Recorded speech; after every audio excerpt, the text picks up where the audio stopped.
John, the Passion Translation, Chapter 16. I've told you this so that you would not surrender to confusion or doubt. For you will be excommunicated from the synagogues, and a time is coming when you will be put to death by misguided ones who will presume to be doing God a great service by putting you to death. And they will do these things because they don't know anything about the Father or me.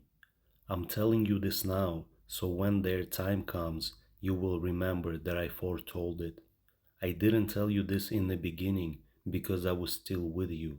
But now that I'm about to leave you and go back to join the one who sent me, you need to be told. Yet none of you are asking me where I'm going. Instead, your hearts are filled with sadness because I've told you these things. But here is the truth. It's to your advantage that I go away, for if I don't go away, the divine encourager will not be released to you. But after I depart, I will send him to you, and when he comes, he will expose sin and prove that the world is wrong about God's righteousness and his judgment. Sin, because they refuse to believe in who I am. God's righteousness, because I'm going back to join the Father, and you'll see me no longer. And judgment, because the ruler of this dark world has already received his sentence. There is so much that I would like to say to you, but it's more than you can grasp at the moment. But when the truth-giving Spirit comes, He will unveil the reality of every truth within you.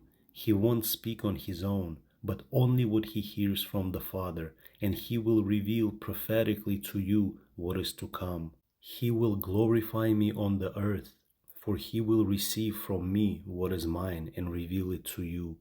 Everything that belongs to the Father belongs to me. That's why I say that the divine encourager will receive what is mine and reveal it to you.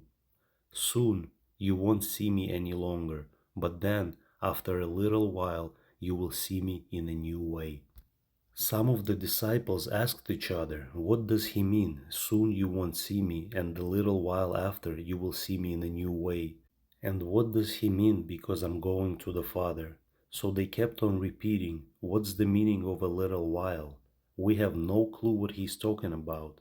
Jesus knew what they were talking about, and it was obvious that they were anxious to ask him what he had meant, so he spoke up and said, "Let me make it quite clear. You will weep and be overcome with grief over what happens to me. The unbelieving world will be happy, while you will be filled with sorrow. But know this, your sadness will turn into joy when you see me again." Just like a woman giving birth experiences intense labor pains in delivering her baby, yet after the child is born, she quickly forgets what she went through because of the overwhelming joy of knowing that the new baby has been born into the world. So you will also pass through an intense time of sorrow when I am taken from you, but you will see me again, and then your hearts will burst with joy, with no one being able to take it from you. For here is the eternal truth. When that time comes, you won't need to ask me for anything, but instead you will go directly to the Father and ask Him for anything you desire, and He will give it to you because of your relationship with me. Until now, you've not been bold enough to ask the Father for a single thing in my name, but now you can ask and keep on asking, and you can be sure that you will receive what you ask for, and your joy will have no limits.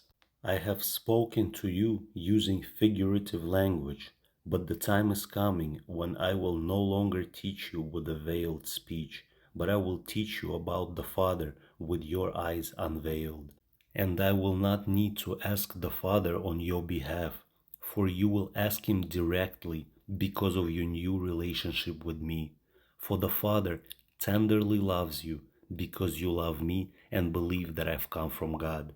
I came to you sent from the Father's presence, and I entered into a created world, and now I will leave this world and return to the Father's side.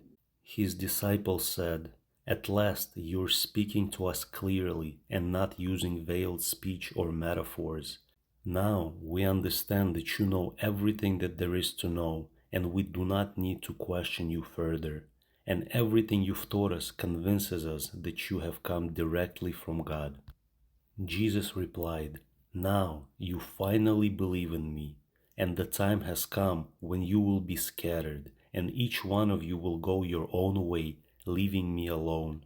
Yet I'm never alone, for the Father is always with me, and everything I've taught you is so that the peace which is in me will be in you, and will give you a great confidence as you rest in me. For in this unbelieving world you will experience trouble and sorrows, but you must be courageous, for I have conquered the world."